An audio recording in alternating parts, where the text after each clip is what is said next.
Hey everyone, it's Max. We're back here with the Al Worden AstroVette. It's been a couple of days. It's nighttime now. It's been really hot this summer and just getting back into it a little bit. Had a little bit of a setback. Not really setback so much as part of historical restoration is an archaeology experiment.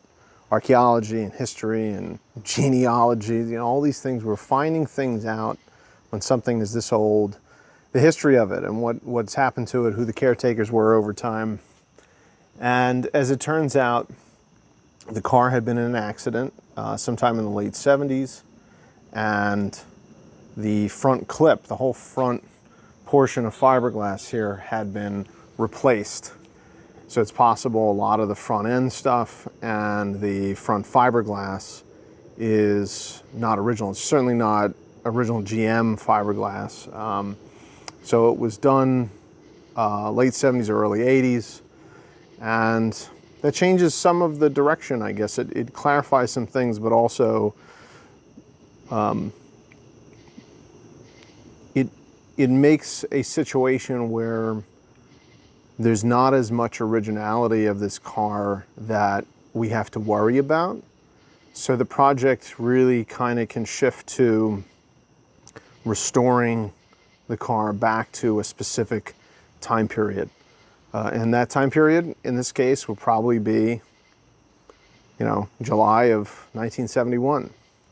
And what will that mean? Certainly mechanically. I mean, there's stuff, all the front end stuff and inside the headlights and everything, that's all been replaced. You know, it was replaced 40 years ago, but it was replaced. It's not historic to the original car. Now the rear part of the car is more original, and as far as we can tell, the interior of the car is all original. Maybe not the carpet. Other than the carpet, we think the seats, gauges, dash, all that stuff is original, and the door panels. The gas tank has been removed. The original gas tank, I actually just got off the phone with the fourth owner of the car, who sold it to the fifth owner, and we are the sixth owner. Fourth owner of the car had taken the original gas tank out. It was all original with tags and everything, and unfortunately it was put in the trash by accident. He had intended to put it back in the car, and it wound up going into the trash. You know, that's kind of stuff that happens with these things. You know, accidents happen. Like, as you can see, the front end, I mean, was not on purpose. Same thing when you do restoration stuff. Stuff gets lost, stuff gets damaged, stuff gets stolen. In this case, you know, he wanted to keep it, and it wound up in the trash. So, that answers another few questions for us. What happened along the way? What level do we want to go to? How much is original that we shouldn't touch? How much is original that should be restored rather than replaced? And we're getting a better picture of that now. So let's take a look. As you can see, with these C3 Corvettes, the front clip, as it's called, extends from the nose all the way up to, you know, so the side fenders here, all the way up to the doors. It kind of looks like a horseshoe. Horseshoe going there, around, and through here. Now, originally, these were actually several different pieces that were put together at General Motors, and they formed what became, it looked like an unbroken piece. Today, they are one piece. The reproductions are made in such a way that they're a little bit easier to deal with. They're one piece. What I would be interested in doing is finding an original 1971 front clip from a 71 car, or a new old stock unused, uninstalled 71 clip, and install it in this car. and thereby bringing it back to factory parts at least. And then from there, we can paint it the correct factory color, the stripes, everything. That also means, by the way, the fact that this was hit is that the stripes in front are not original, which is something that I had suspected for a number of reasons. First of all, the stripe color is actually different. On camera, it looks about the same, but these stripes here, that red and the blue, have faded in a different way than how they look on the back. It's definitely a different paint. Assuming this car, did sit outside for a number of years, I was just told that by the fourth owner. The third owner, it sat out front of his house for a number of years, unfortunately. You can see it is a different paint. You might not be able to see on camera, but it's more of a pastel red and blue in front, whereas it's a lot more brighter and it has not faded in the same way on the back. It's my opinion and the opinion of an NCRS judge who came out to see the car yesterday that the rear part of the car here, all this fiberglass and paint is original. So at least from the door back, we're not sure about the doors. If they've been repainted, it's possible, but certainly from here back is very likely original. Again, the gas tank has been replaced. There's been some stuff underneath the spring. There's a horizontal leaf spring that goes through there. That has been replaced. The carpet in the interior is possibly a reproduction or a later replacement. The seats, center console, and dashboard, we believe, are original. The wheel is probably original. The hanging tree there, not sure, but who knows? So as I mentioned before, one of the main goals now, before we start anything, before we dig into it even farther, is to get the car running and driving a little bit, stopping, just so it's easier to get on and off trailers, out of places, so we're not dragging it anywhere or pushing it, or it rolling and falling into something and causing more damage.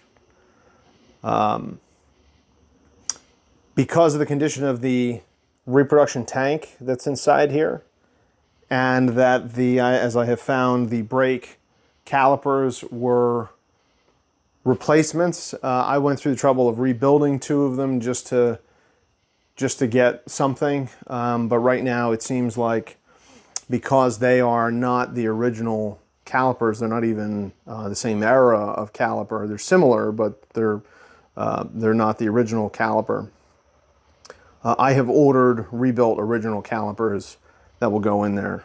They do have a slight rebuild difference. They're going to use O-rings. They're stainless steel sleeves with O-rings instead of lip seals. And the benefit of that is the car can sit for longer without the brake fluid leaking out of the calipers. These were known for the brake fluid leaking out of these lip seals, and you have 4 of them in each caliper. They leak when the car sits for a while. That type of lip seal doesn't have any kind of memory, so if there's no back pressure on that seal, if it hasn't been actuated in a while, then the seal will become inefficient and fluid will pass by it. So there are conversion kits to make them O-rings, which is a more modern technology, and it can sit for longer without being driven. The death of any historic car is not driving it. These things need to be driven. The engine needs to be cycled up with heat, if nothing else, just running in a driveway for 10, 20 minutes at a time. That keeps your engine and your cooling system and everything refreshed. Driving down the road keeps your transmission and differentials and your brakes and all the other things in good order. It is necessary to drive a car. If you have an old car that's been sitting for more than a month, more than 2 months, then it's detrimental. It really is detrimental. So getting this thing moving again is a huge component of the early part of this restoration. Also the safety of it, obviously, being able to get on and off trailers and such. So let's take a look inside the tank. You'll see why it definitely needs to be replaced. And it is not original. I found that out without question. It is not an original tank. And anytime we try and start this thing, anytime it's sucking gas out of this tank into this carburetor, it's just making it worse. And you'll see why in a minute. Check out this beautiful, look at all that rust. So let's turn the light on. You can see just the filler is rusty here. It's a neat system, actually. So there's actually a rubber gasket that goes around here, and then a little kind of like a drain. If you do spill gas, it drains back into the tank. So let's take a look.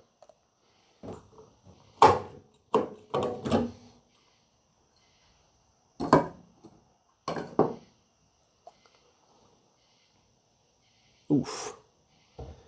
That is what we cannot have getting into the carburetor or the engine, the intake, anything. Now, I put a very large fuel filter in line before the fuel pump, so we're no longer getting these kinds of chunks and stuff. But this is just not acceptable. And the fact that it is not an original tank makes the decision very easy. We're pulling this right now. We're going to put an original style tank in that is lined and does not have rust. And this is what a brand new reproduction Corvette C3 Corvette tank looks like. It actually is marked with the original marking. And we're just going to assemble this here. We're going to put the tank sender and gaskets in here, and then flip it over and get all the filler neck stuff. There's also where the gas comes in. When I flip it over, you'll see there's a whole system for the vapor return system. There's actually two hard lines that come, one goes out, one comes back in from the fuel pump. So let's get started. Okay, so interesting thing about these fuel sender units, so it's both the fuel pickup. You can see it's got a strainer on here. It's kind of like a little light fuel filter. It's also the fuel gauge sensor. And this actually lives upside down, so the sensor works this way. It's a float. It goes up like that. So we're putting it in this way, but we're putting it in upside down right now. It needs a gasket. Put this over, well, we'll do it from the top.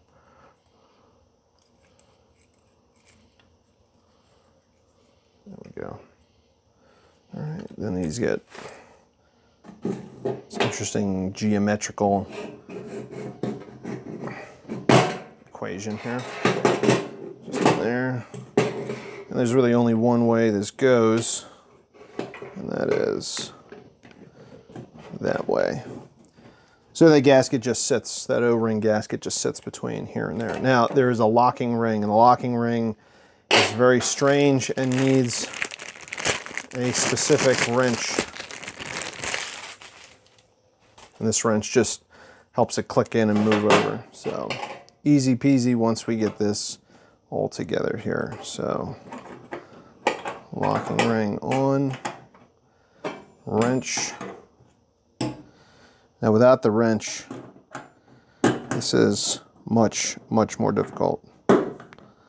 Especially considering we need to compress that O-ring. There we go. And that's not going anywhere. Okay.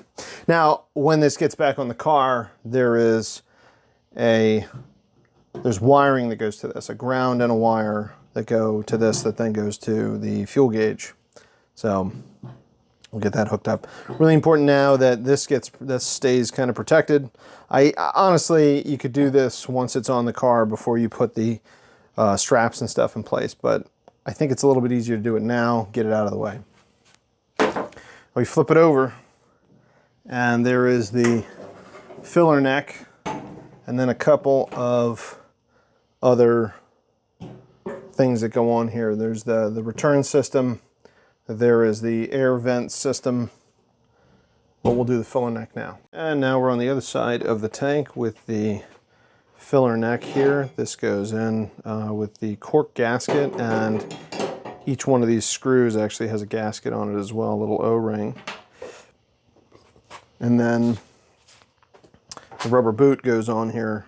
That's to prevent gas from spilling elsewhere. You know, as you're filling up, it doesn't get all over under your car. There is a little hole here that directs it backwards towards the back of the car. It drips down the tank, but that goes around here after the filler neck goes on. So we're going to do that real quick. Just a good rule of thumb, especially with this kind of stuff with the threads inside the tank there, don't use power tools. The other thing is, if you're working on a gas tank that you took out of the car and there may be some residual gas fumes in here, using power tools will possibly create a spark. Especially this is steel and you don't want to do that. Just as easy to use a ratchet. In this case, it's a 1/4-inch ratchet for these tiny little heads. Let's take a look at that. All right, so let's get started. Usually with cork gaskets, I like to soften them up a little bit. If you're putting it back on an existing car, especially something like this, you can put them in water or gasoline or something. In this case, I think it's fine. This is pretty supple, and the tank is brand new, so it's not like we're mating to a nasty surface. You could always put a little bit of Permatex or something, but I don't think it's necessary. This is pretty new. It is new. Now you'll see, obviously this is the gas cap cams onto the filler neck here, just like that. So these did not originally have vented gas caps. I'm putting a vented one on. There's no reason not to, because it just helps the system. You're not going to have an instance where the tank is pressurized by accident. The tanks, this year tank did have a vent system. It's possible that it gets clogged every once in a while, but just belt and suspenders, might as well have a vented cap also.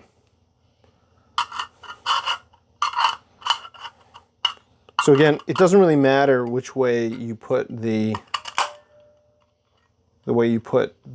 tank neck on here, but if you'd like to, put your filler on first, or your tank cap on the filler head first, and then slide it down onto your bolt holes here, and then you can pick out exactly how you want the cap to screw down. In this case, I'm doing it horizontally though. What would it look like?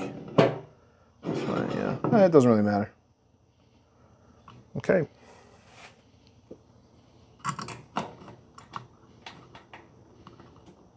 As with anything like this, especially when there's so many bolts, don't tighten one of them. You put them all in and then tighten evenly, kind of like in a star pattern, and then around.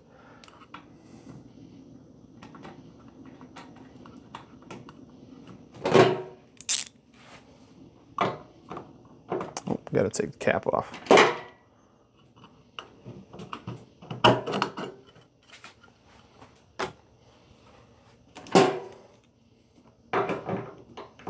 I gotta tell you, I'm really looking forward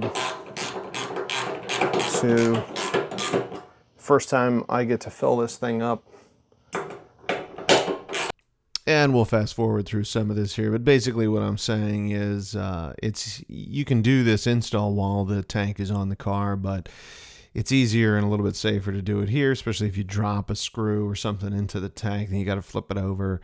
Also, make sure to use hand tools when you're working on gas tanks. You never know This is a new tank, of course, but if it was a used tank, you never know when there might be some gas in there. Okay. Now, just in case, going to go all the way around in a circle, because you don't want this to leak. This is not necessarily going to leak. It's the top of the tank, and it's usually dry, but if it sloshes around or something, it could always leak.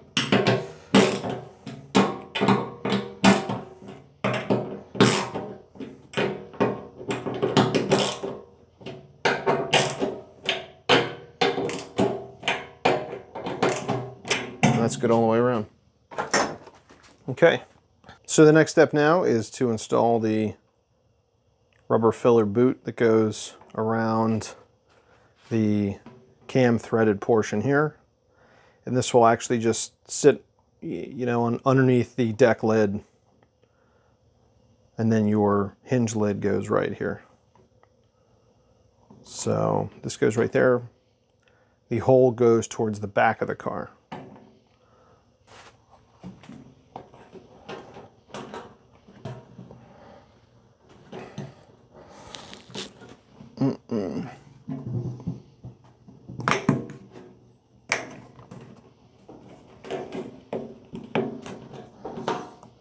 And there we have it.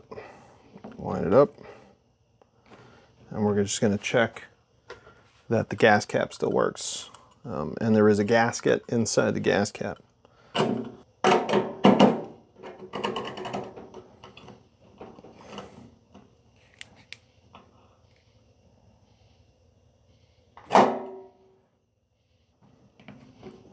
Perfect. And that's pretty much it for prepping the fuel tank. As you can see here, it's all buttoned up and finished. It wound up being about a month later before I put it into the AstroVette. And here you can see what it looked like underneath before the tank went in. We actually saw some original scrawlings in there. This is 2571, which is the day the car rolled off the line. And this is some sort of stock number, 302. And now with the tank in, it's much cleaner. Obviously, the straps went on and the anti-squeak pads are in there. And everything wound up buttoning up and working pretty well. And this is us firing it up right after the tank went in. So the carburetor has been rebuilt with new seats and gaskets, pump, and filter. A new tank has gone in with all those lines reconnected properly, and we cleared the old gas out of the line up top here. So just need to reconnect the vacuum for the brakes, which looks pretty vacuum leaky, and then crankcase ventilation, which goes up front here. And then we're gonna go do a start. Fingers crossed. Okay, just in case, we got the fire extinguisher right here.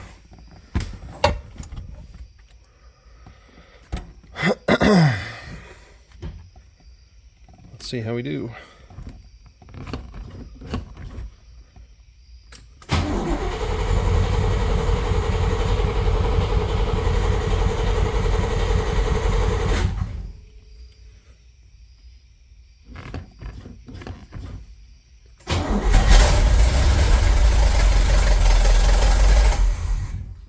All right, that started right up.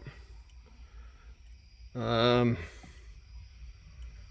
going to give this a minute and check some stuff out and try again. So that was about midnight that night, and there wound up being some more issues with the carburetor I needed to diagnose, and decided in the morning to get some more parts, and a couple days later, tried it again. Take a look. She's up and running, a little bit rough. I think that's all down to the carburetor.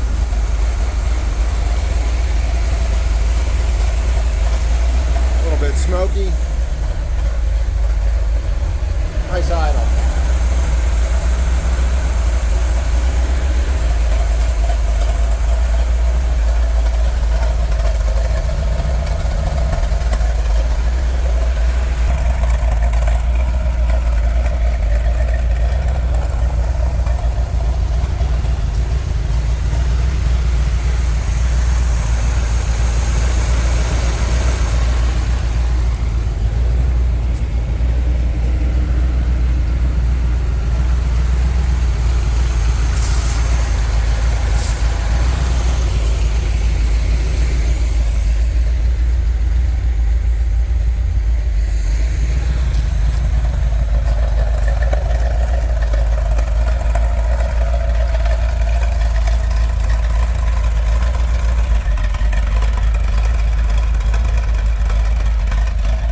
And what a sweet sound that is.